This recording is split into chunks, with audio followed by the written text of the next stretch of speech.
So the first part of your quiz is the unit circle. All right. The 0, the 90, the 180, the 270, those are kind of easy because they're all by 90 degrees. I will say you have degrees. You can go by 30s, 30, 60, 90, 120, 150, 180, 210, 240, 270, 300, 330, 360. I literally just counted by 30s, right? Same thing with 45s. 45, 90, 135, 180, 225, 270, 315, 360. I just counted by 45s. So really it's broken up into 30s and 45s is what's happened with your unit circle. There's two ways you can look at the radian measure.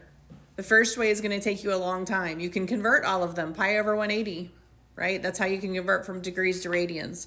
So if I took 30 degrees and multiplied by pi over 180, I would get pi over 6.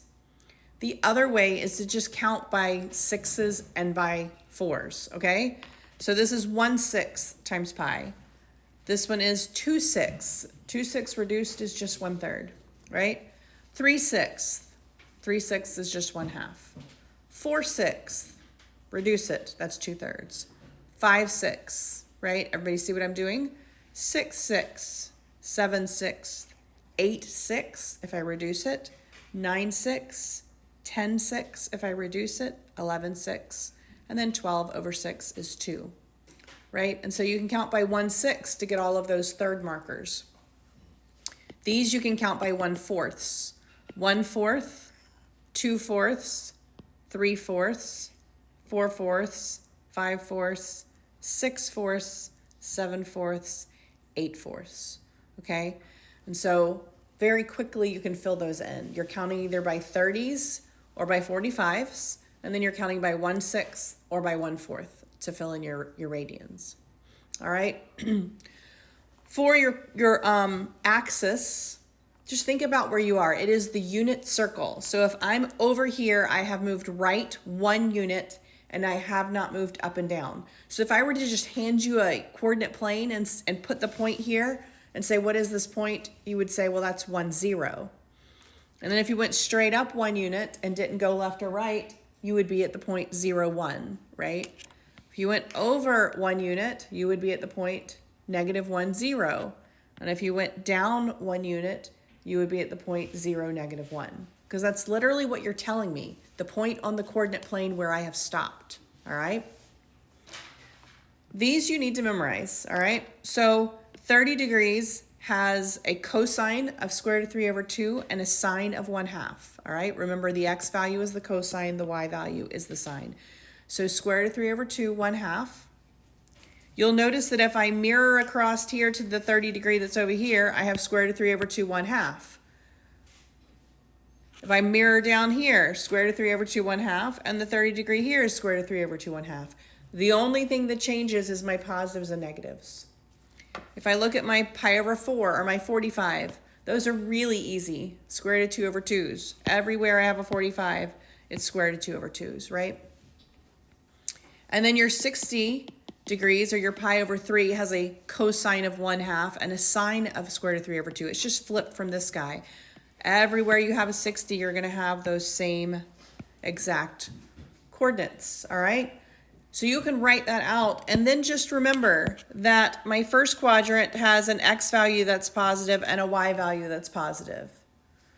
My second quadrant has an x value that's negative and a y value that's positive. This one, both negative, and here I have an x value positive, a y value negative, all right? So if you fill all of those in, you can go back and put all your negatives with your x's, all your negatives with your x and y's, all your negatives with your y's. Right? Okay, and that is your whole entire unit circle that you need to know. The first thing you are going to have to do on this piece of it is to convert between degrees and radians, all right? So if I give you degrees, I want it in radians. If I give it to you in radians, I want it in degrees. So for this one, I'm going to say, well, if it's already in degrees, so if I'm going from degrees to radians, I'm going to multiply by pi over 180 degrees. That's easy to remember because remember when you convert anything, you're trying to get rid of what you're converting from. So by doing this, I automatically get rid of that and I have my radians, which is what I'm trying to do, okay? You don't have to write the word radians, you just have to keep in mind that that's what you're doing, all right? And then you're just gonna be reducing if you can. Obviously, there's gonna be times when you can't reduce. So for example, this one, I can reduce a little bit. What can I reduce here? What's easy to reduce? I'm going to cancel out dividing by 10 here. And then I have 37 and 18. Those actually do not reduce. So if you're done reducing, you're just going to multiply across. 37 times pi is in my numerator, 18 is in my denominator, and I am done there. All right, if I'm converting the other way, so I have radians, and I want to convert to degrees, I'm just going to flip that. I'm going to multiply by 180 degrees over those pi radians. So I'm going to say 180 degrees over pi. I'm going to cancel what I can cancel. So those will cancel. What about 4 and 180? Can we reduce there? Yes, ma'am. Yes. All right, so I can divide this by 4. 18 divided by 4 is 4. 16 with 2 left over. 20 divided by 4 is a 5, right? And then I just multiply across 15 and 45. Don't forget this is a negative, so your answer is going to be a negative. Negative 675 degrees. All right, this wants the length of the arc, and it says leave an exact value, which means I don't want you to multiply the pi out of it. I just want you to leave pi in it. So the arc length, which is usually denoted by sector, is just your measure of your angle, specifically in radians, and then you multiply that by your radius. So this is the angle measure in radians, has to be in radians, and this right here is your radius. All right, and so if I look at this one, I have 30. All right, 30 degrees is my angle measure. That is in degrees. It is not in radians. Now, if you've memorized your unit circle, you don't even have to convert it. 30 degrees in radians is pi over 6. I know that because it's one of my normal angles. But let's say you don't remember that. Then you do need to do your conversion here, right? I need to convert this to radians by multiplying by pi over 180. And then I'm going to multiply by that 11 centimeters, which is my radius. All right? And so I'm going to reduce. This is reducing. This is reducing. That's over 1. So I would get 11 pi over 6 centimeters as my answer. So, all right, so negative 5 pi over 4. So I showed you how to count that out with fourths. We're just going the opposite direction. Remember, negative is going to take you opposite here. So this would be going this direction. I have 1/4, 2/4, 3/4, 4/4, 5/4, all right? So that is a pi over 4. And it is in the second quadrant, which means my cosine is negative, my sine is positive, all right? So I know what my values are here. My cosine is negative square root of 2 over 2, and my sine is square root of 2 over 2. Like I should know that because I just did the unit circle, right? Tangent. Tangent is y over x, right? So you do need to remember your sine on the unit circle is your y value. Your cosine on the unit circle is your x value. Your tangent on the unit circle is y over x. So if I want tangent of this guy, y over x. You can do keep, change, flip if you want to, but it is the same number divided by itself. Any number divided by itself is what? 1. And I have a negative here, so it's a positive divided by a negative, so my answer is -1. All right? So you're going to have like 2 of these, and these are the only 2 that you need to go back and figure out in your memory what the unit circle looks like. but I'm not going to give you one that is actually on the unit circle. So if you look at, some of these actually ended up, I think 30 degrees is down here in 330. But like cosine of 5 pi is not on the unit circle. 5 pi is not on the unit circle. So you're still going to have to kind of sketch and go, okay, 5 pi then, 2 pi is going to be here. Another 2 pi, that's 4 pi. 5 pi is going to be right here. I should know my sine and cosine here. -1, 0 is my point value there at 5 pi. And then you look and say, oh, it's asking for cosine. That's x value, -1. All right?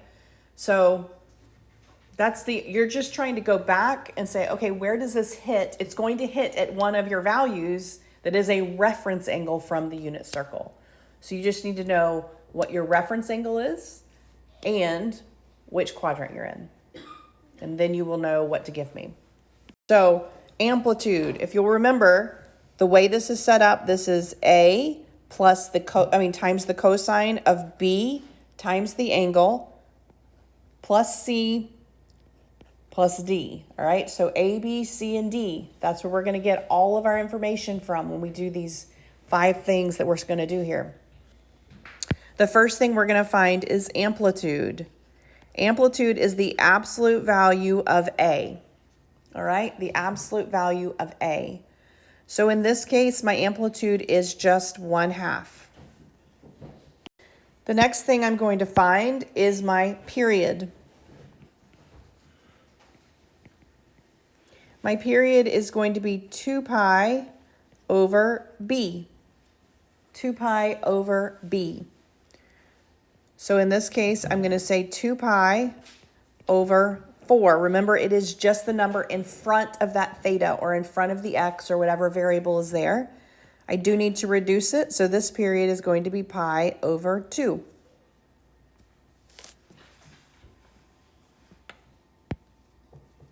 My phase shift. That is -c over B. It's always the opposite. It moves the opposite direction.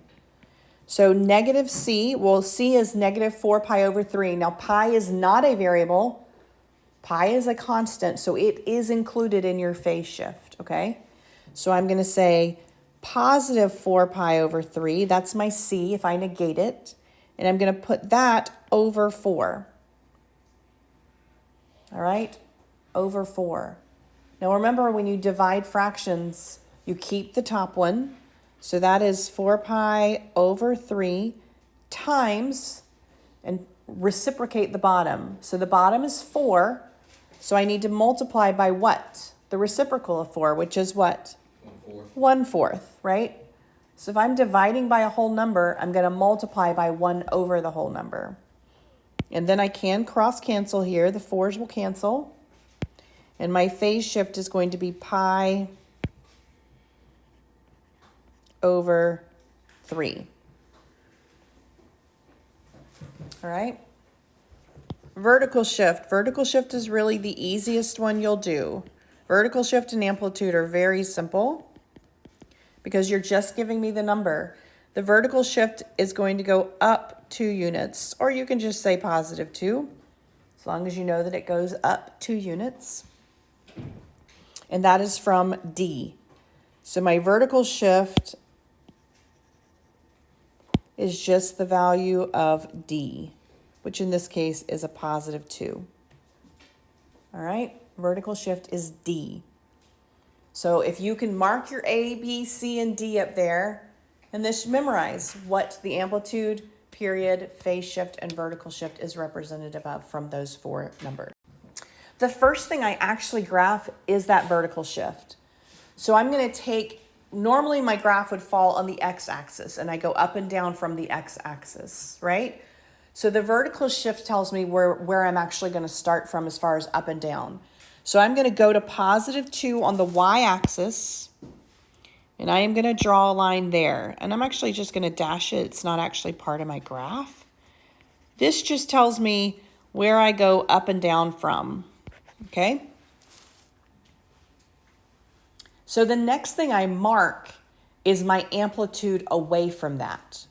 My amplitude tells me how far away from that line I'm going to go. In this case, I'm going to go up half a unit and down half a unit from that line. So I typically do mark where my highest value will be. That's 1/2 up from 2, so at 2.5. And where my lowest value will be, down from there, 1/2, 1.5. All right? My phase shift and my period tell me my starting and my ending value. All right? Phase shift and period, starting and ending value. So my phase shift tells me where to start from 0. Normally I would start here at 0. My phase shift tells me how to move from there to start. My phase shift is pi over 3. And so pi over 3 is going to be somewhere in between pi over 4 and pi over 2. You do not have to be exact here, all right? As long as you're close. So somewhere in between these two is going to be my starting value right there. All right?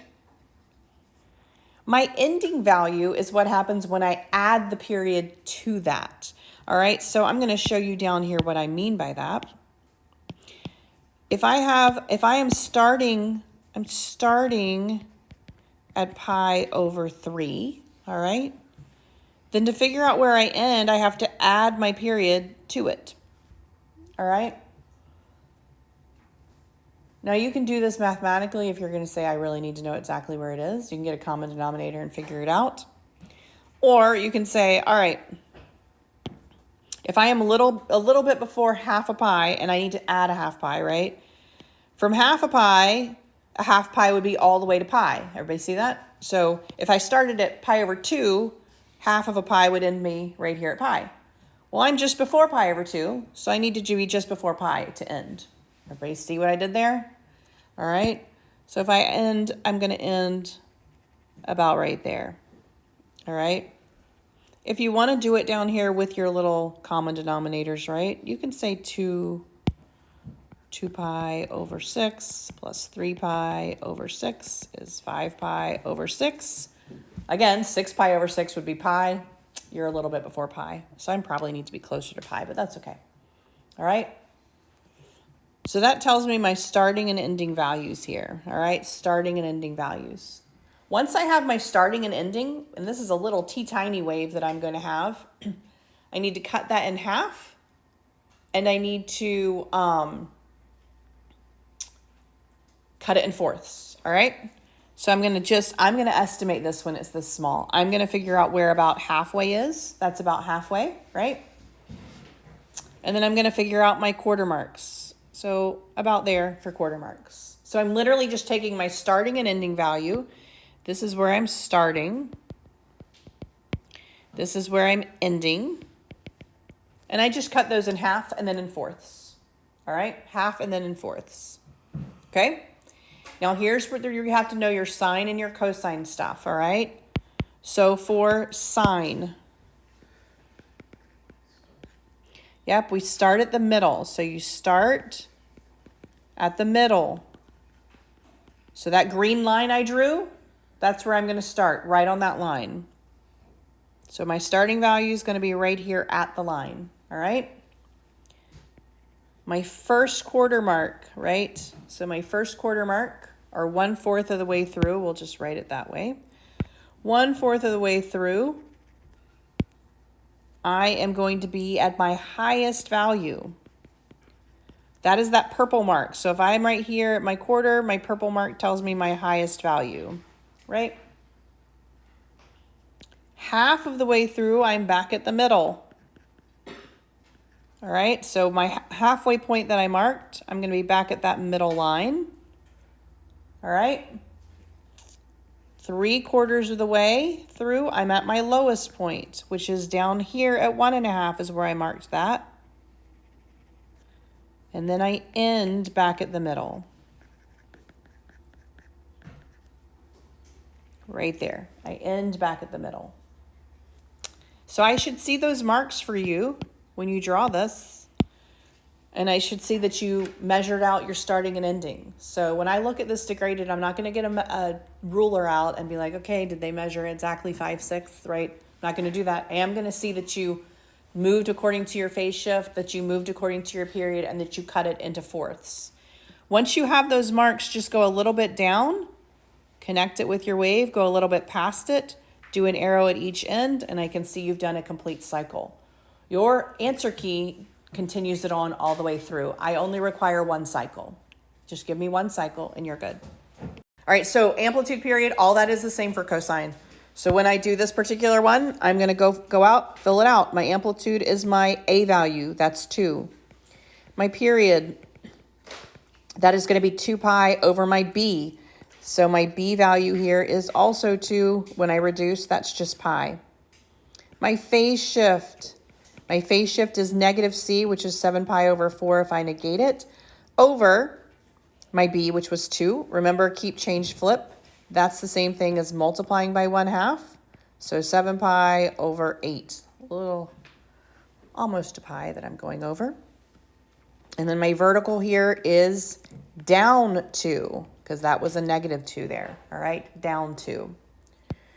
So the first thing I'm going to draw is my midline. That midline is down here at negative 2. All right. I'm going to draw my highest and lowest marks 2 away from that midline. So if I'm at negative 2, my highest, this is my highest value. Negative 4 then is my lowest value. All right. So 2 up from that midline, 2 down from that midline. All right. I'm going to mark my phase shift and my vertical shift, and my period. So my phase shift moves me 7/8 pi. 7/8 is very, very close to 8/8, which is pi, right? So my starting value is going to be just before pi. So it's just before pi. My period is pi. Well, if I start just before 1 pi, I'm going to end just before 2 pi, right?